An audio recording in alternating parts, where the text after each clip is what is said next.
Hello everybody, today I'm going to be taking a look at where the wild things are for the La Chevalte in Moonstone by Goblin King Games. Okay, our wild things for the La Chevalte for Moonstone. The box contains 3 miniatures, Chubs, Gloom and a Leshen. It says Wendigo here, but I know a Leshen when I see one. Pop the box open. And it contains 3 game cards. Take a look at those after.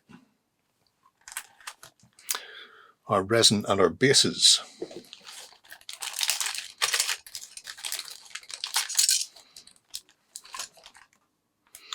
So,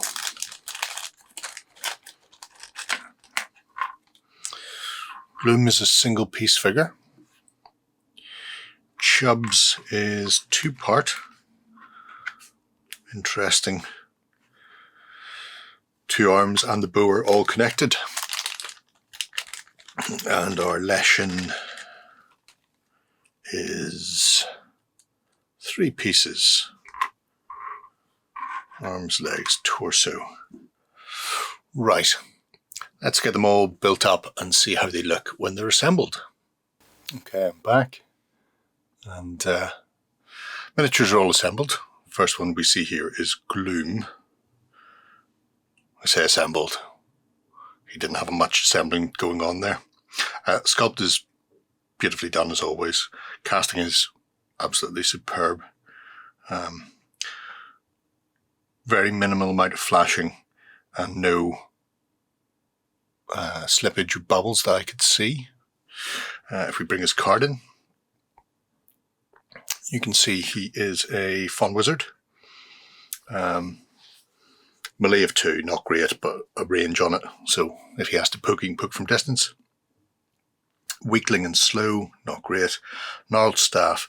If this character deals slicing or piercing melee damage, reduce the damage dealt to 0. If he deals impact damage, increase it by 1. So he really does need to poke people from a distance. However, on to the more important things. Whisper to the wild things. 2 energy, 8-inch range. Move a target animal 3 inches. So that could be handy. Shadow Walk and Smothering Darkness, both on purple or pinks. So place this model within 2x inches for Shadow Walk. So gives him a bit of mobility. And Smothering Darkness, target suffers X+1 magical damage and gets 1 evade until the end of the turn. So that's good. Catastrophe, suffers 1 wound, not great. His signature move is slip into the shadows, and the end step is move this model, or place this model rather, within 4 inches.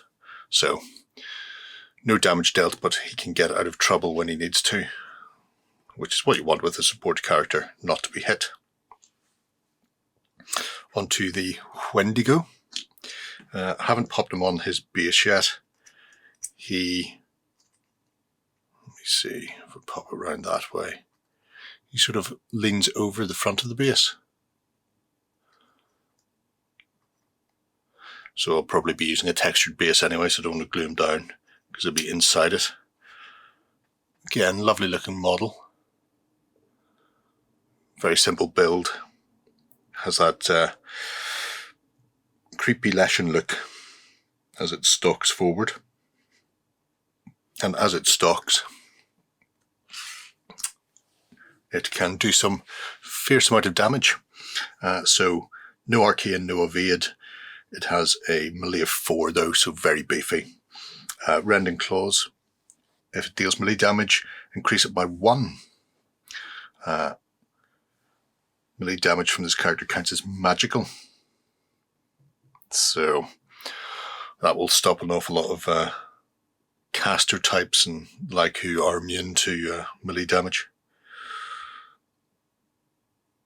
Sure-footed, he can jog over water features and wooded patches and pays 1 less energy for traversing, so very good for getting through terrain.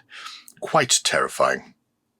Whenever a non-giant, non-troll character ends a move in this model's melee zone for the first time, it must discard 1 energy. That's powerful. Means people have to stack up if they want to come in and deal with them.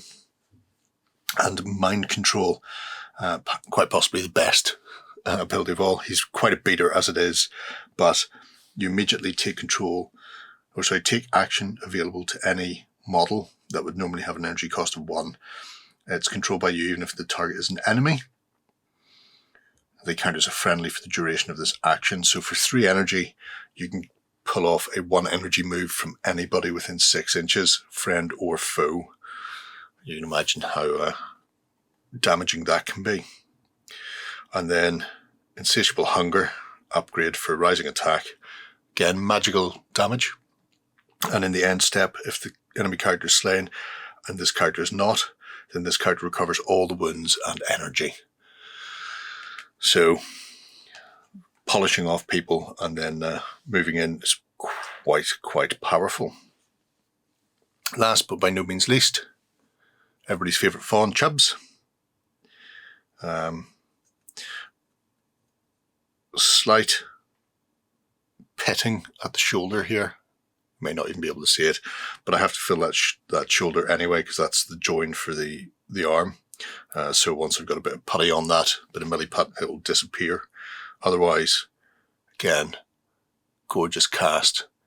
Lovely detail all captured there. Even down to the leaf on the arrow. And tiny Chubs. Another faun. Melee and arcane both 3, so nice middle of the park.